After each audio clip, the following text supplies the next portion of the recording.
ओम शांति। आज 28 सितंबर 2024 के बाबा के मधुर महावाक्य हैं। आज बाबा ने सुनाया कि बच्चे सहनशील बनो, क्योंकि कहते हैं ना सहन शक्ति, सहनशील बनना।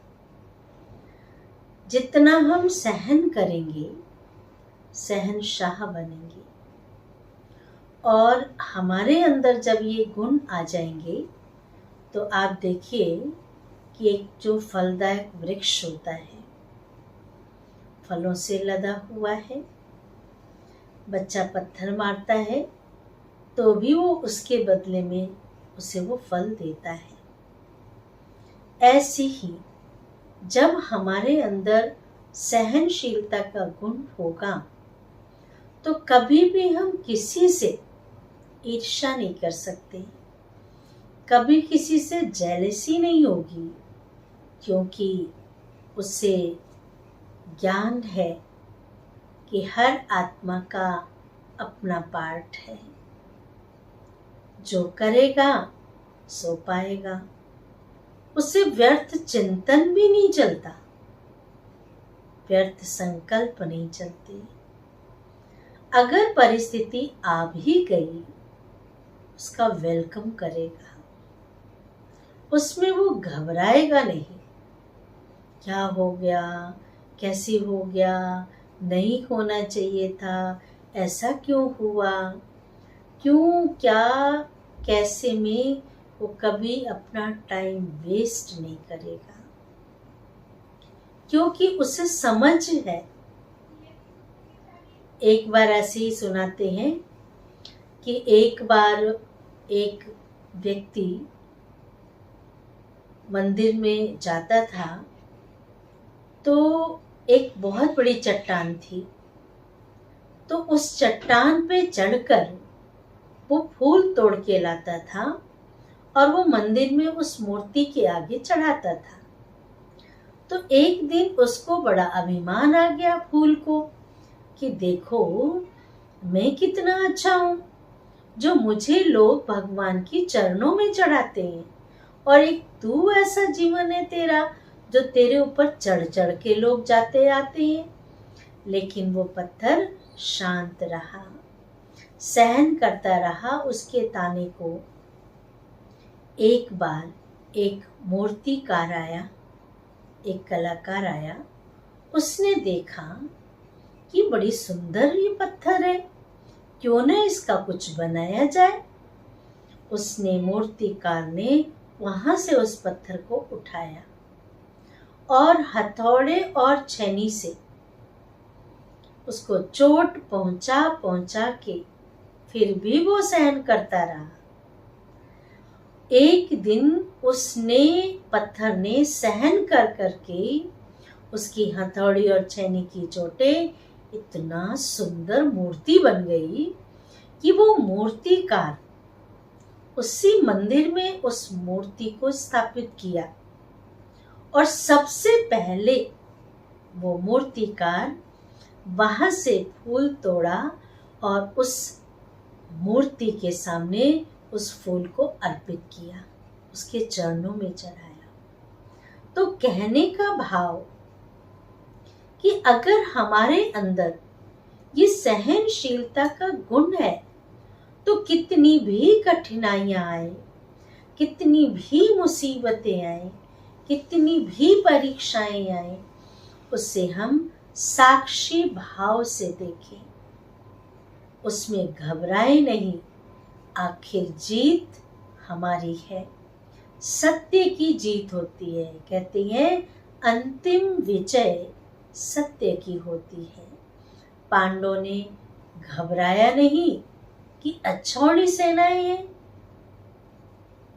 उससे भगवान पर विश्वास था। आखिर विजय किसकी हुई? सत्य की हुई। तो जब हम अपने अंदर ये गुणों को धारण करते हैं तो हमारे अंदर से व्यर्थ डर, भय, चिंता सब समाप्त हो जाता है और हम निर्विघ्न रह सकते हैं। सुनते हैं बाबा की वाणी।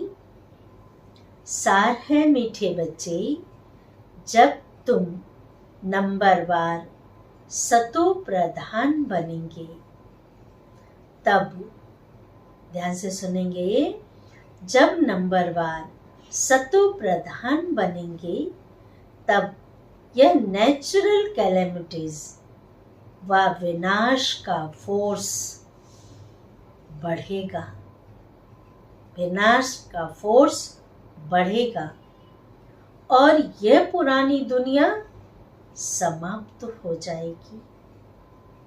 प्रश्न है, कौन सा पुरुषार्थ करने वालों को बाप का पूरा वर्षा प्राप्त होता है? बहुत सुंदर उत्तर है। पूरा वर्षा लेना है तो पहले, बहुत अच्छी लाइन है ये, ध्यान से सुनिएगा, कि अगर पूरा वर्षा लेना है तो पहले बाप को अपना वारिस बनाओ, भगवान को अपना बच्चा बनाओ, वारिस बनाओ। अर्थात जो कुछ तुम्हारे पास है, जो कुछ तुम्हारे पास है, वह सब बाप पर बलिहार करो। ऐसा नहीं कि लाके दे देना है, लेकिन बुद्धि से तो उसे समर्पित करी कि बाबा ये तन भी तेरा, मन भी तेरा, धन भी तेरा, सब कुछ तेरा।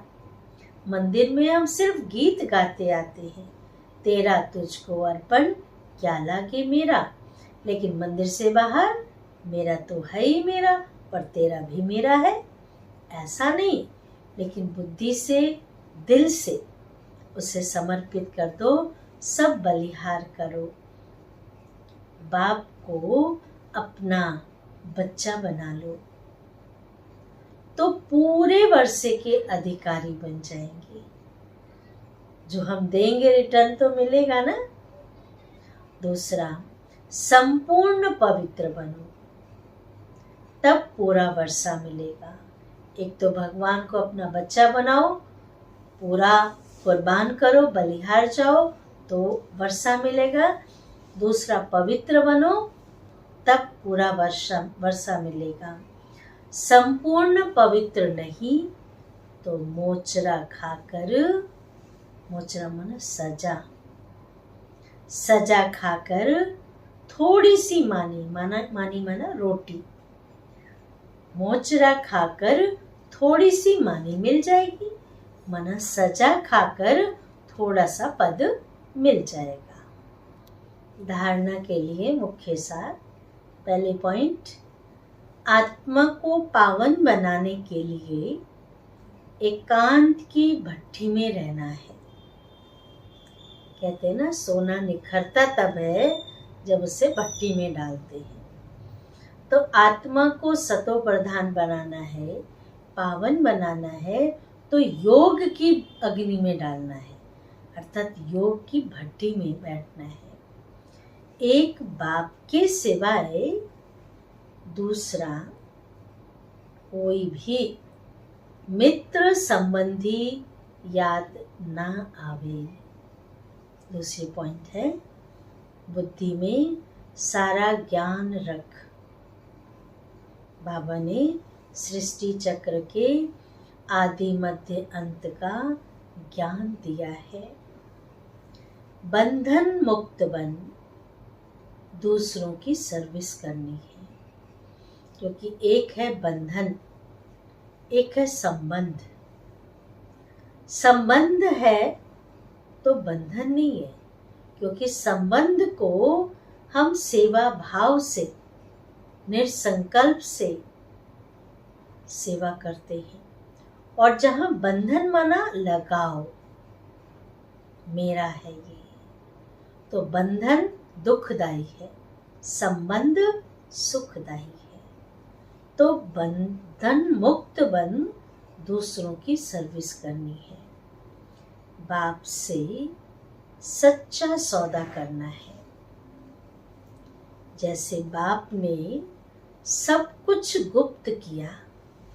बाबा ने सब कुछ गुप्त किया, ऐसे गुप्त दान करना है। ब्रह्मा बाबा ने तन मन धन जन सब कुछ सेवा में लगाया, तो तुम्हें भी गुप्त दान करना है, उसका अभिमान नहीं रखना है। वरदान है आज का, माया के विकराल रूप के खेल को साक्षी होकर देखने वाले। विकराल रूप के खेल को, लगेगा ऊपर से शेर, होगा कुछ भी नहीं। विकराल रूप के खेल को साक्षी होकर देखने वाले माया जीत भव। विस्तार है, माया को वेलकम करने वाले, उसके विकराल रूप को देखकर घबराते नहीं है।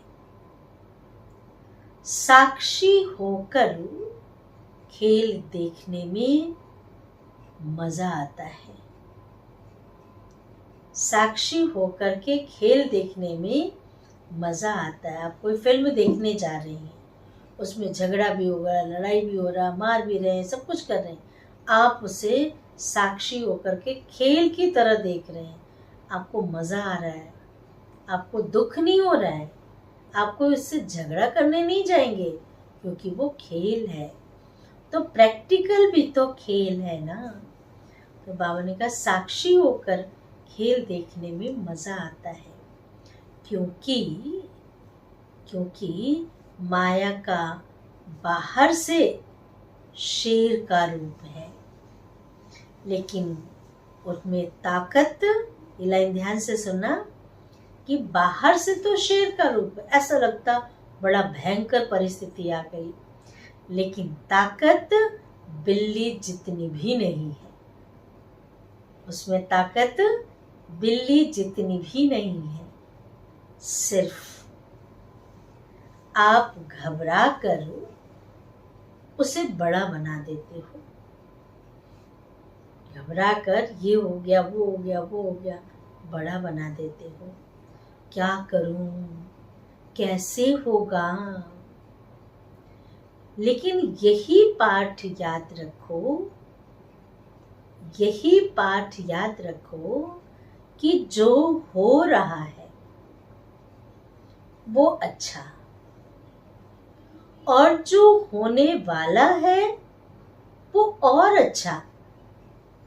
जो हो रहा है वो अच्छा, लेकिन जो आगे होने वाला है वो और अच्छा।